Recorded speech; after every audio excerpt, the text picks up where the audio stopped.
अस्सलाम वालेकुम एवरीवन, कैसे हैं आप सब?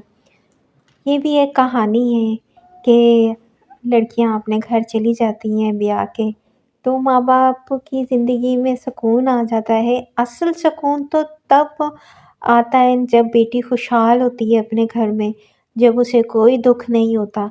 और असल नींदें तो तब माँ-बाप की उड़ती हैं जब बेटी बहुत ज़्यादा दुःख में होती है, परेशानी में होती है, तकलीफ़ में होती है और उनको फिर रात में नींद नहीं आती है।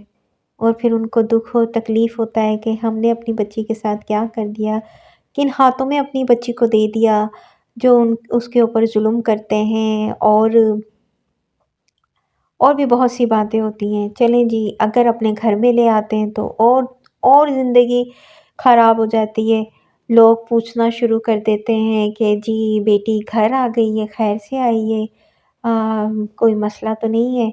इस तरह की बातें, इस तरह की बातें होना शुरू हो जाती हैं आस-पास। तो फिर जो पेरेंट्स होते हैं तो वो और ज़्यादा टेंशन लेना शुरू कर देते हैं अपनी बच्चियों के हवाले से। और जहाँ तलाक की बात आती है, तो लोग बातें करते हैं कि आजकल तो हर जगह यही चल रहा है, आजकल तो ऐसा ही हो रहा है, ऐसा क्यों हो रहा है आजकल?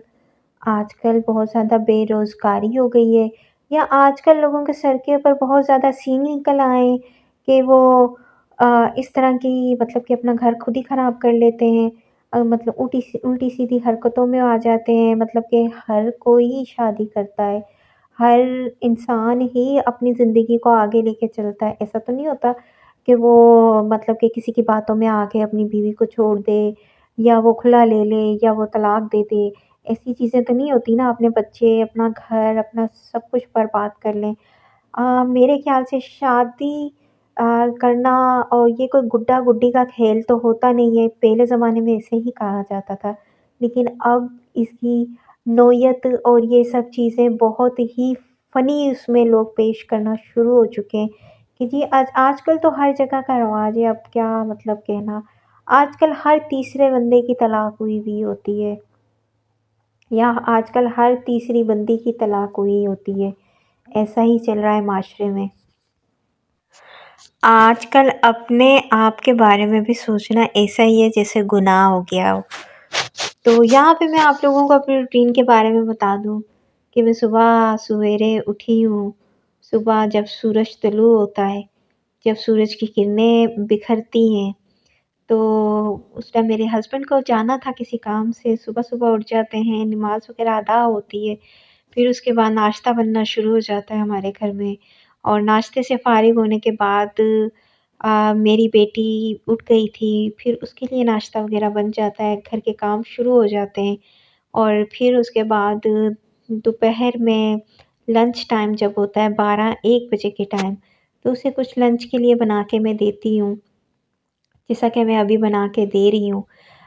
बच्चों के उठने के बाद घर में जो खिलखिलाहटें होती हैं, मतलब किलकारियाँ होती हैं बच्चों की, बहुत ही अच्छी लगती हैं। उसके बाद नींद कहाँ आती है। बच्चे सोते हैं तो माँ-बाप सोते हैं, मतलब कि उनके साथ। बच्चा अपनी रूटीन लेके चलता है, माँ-बाप को अपने साथ लेके चलता है। अगर बच्चों की तबीयत ख़राब हो जाती है तो माँ-बाप भी जाग कर पूरी रात, पूरा दिन गुज़ार देते हैं। आराम तो एक तरफ, मतलब खाना-पीना भी एक तरफ हो जाता है।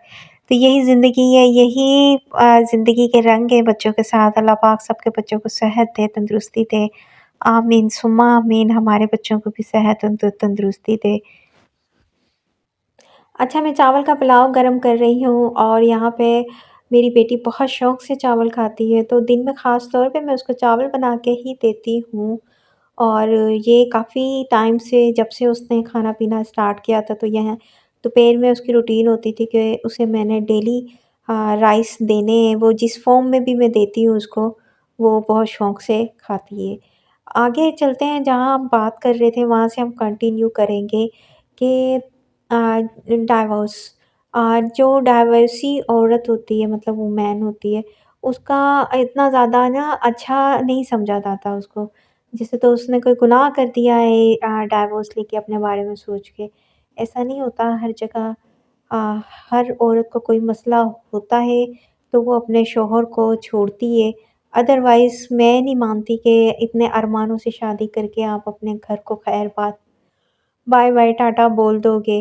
ऐसा कुछ भी नहीं होता है। ये एक बहुत ही ज़्यादा मुश्किल तरीन मरहला होता है जिसमें अगर आपके बच्चे भी होते हैं, वो भी आपके साथ होते हैं और उनकी ज़िंदगियाँ भी दाँव पे लगी होती हैं। तो ये एक अलमिया ही मैं कह सकती हूँ। हाँ, अगर बच्चे ना हों तो फिर भी ज़िंदगी बेहतर हो जाती है।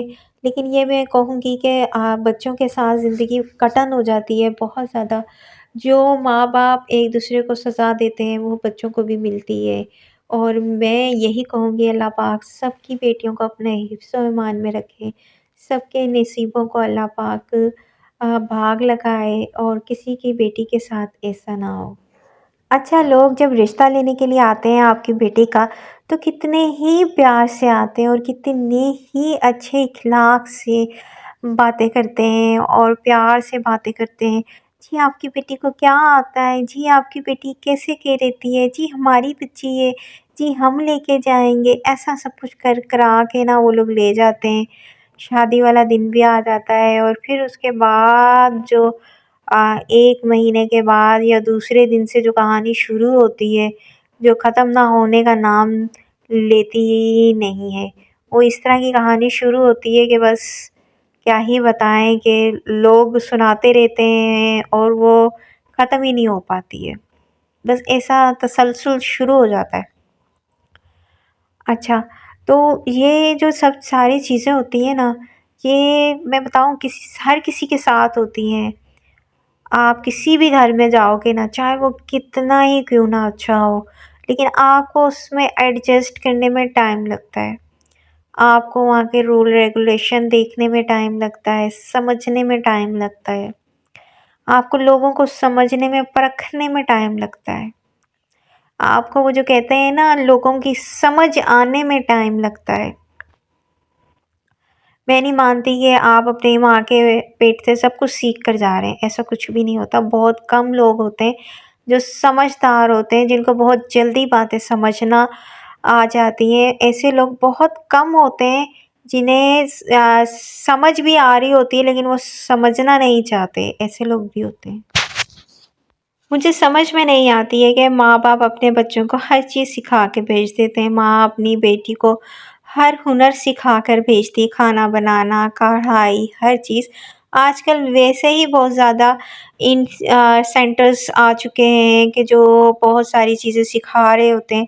तो मैं ये सोचती हूँ कि ऐसा कोई सेंटर नहीं होता जहाँ पे माइंड बनाने की इस तरह की बात समझाई जाए कि माइंड में आपने अगले घर में जाना है तो आपने क्या-क्या चीज़ों को नोट डाउन करना है, आपने किस तरह अपनी ज़िंदगी को लेके चलना है, आपने प्रैक्टिकल लाइफ़ को कैसे गुज़ारना है, ये बातें आपको कोई भी नहीं समझाता। इवन मैं बोलूँ आपकी माँ भी आपको सही से नहीं समझा पाती कि बेटा आपने ज़िंदगी में कैसे चलना है, अपनी ज़िंदगी को कैसे लेके चलना है। ठोकरें खा कर ही इंसान को पता चलता है कि जी हमने कहाँ गलती की है, कहाँ नहीं गलती की। तो ये एक टाइम पीरियड दे के ही पता चलता है इंसान को, एक टाइम गुज़ार के पता चलता है। तो ये मैं ये ऐसा सोचती हूँ कि हमें इस तरह की अवेयरनेस देनी चाहिए हर किसी को और इस तरह की जो ख़ास तौर पे मेरे व्लॉग में आप लोगों के लिए होगी, क्या पता मेरे इस तरह के चीज़ों से किसी को कोई फ़ायदा हासिल हो सके। और किसी को पता चल सके कि जी ऐसे भी ज़िंदगी में होता है, इस तरह भी हो सकता है और हमने अपनी प्रैक्टिकल लाइफ़ में कैसे गुज़ारा करना है और लोगों को कैसे समझना है। तो मेरा मानना ये है कि हमें हर चीज़ के ऊपर गौर-व-फ़िक्र के साथ चलना चाहिए। जैसे हम अपनी ज़िंदगी में बहुत ज़्यादा सिंसियर होते हैं, हर चीज़ को बड़े गौर-व-फ़िक्र के साथ लेके चल रहे होते हैं अपनी लाइफ़ को, खाने-पीने को, हर चीज़ को। इसी तरह हमें अपने रिश्तों को भी लेके चलना चाहिए, रिश्तों को टाइम देना चाहिए, रिश्तों को समझना चाहिए कि वो कहाँ हमारे साथ सच्चे हैं और कहाँ हमारे साथ झूठे हैं। नए बनने वाले रिश्ते हमारे साथ कितने सिंसियर हैं। यहाँ पे मैं आप लोगों को आगे वाले क्लिप में दिखा रही हूँ, यहाँ पे टी पॉट है, हॉट टी पॉट है। बहुत ही ज़बरदस्त ये पॉट है। ये मतलब कि स्टोव के ऊपर, चूल्हे के ऊपर भी आराम से रख के इसके बीच में चाय बन सकती है, केवा बन सकता है। ये ग्लास टी पॉट है ना, बहुत ही ज़बरदस्त है। और यहाँ पे शाम का टाइम हो चुका था, हस्बैंड के आने का टाइम था, तो मैंने सोचा मैं थोड़ा-सा तैयार हो जाती हूँ, तो यहाँ पे मैंने थोड़ा-सा टचअप कर लिया था अपने आप को। सन ब्लॉक लगा लिया था, हल्की-सी लाइट-सी लिपस्टिक लगा ली थी, उसके बाद मैंने थोड़ा-सा काजल-वाजल, मस्कारा वगैरह लगा लिया था।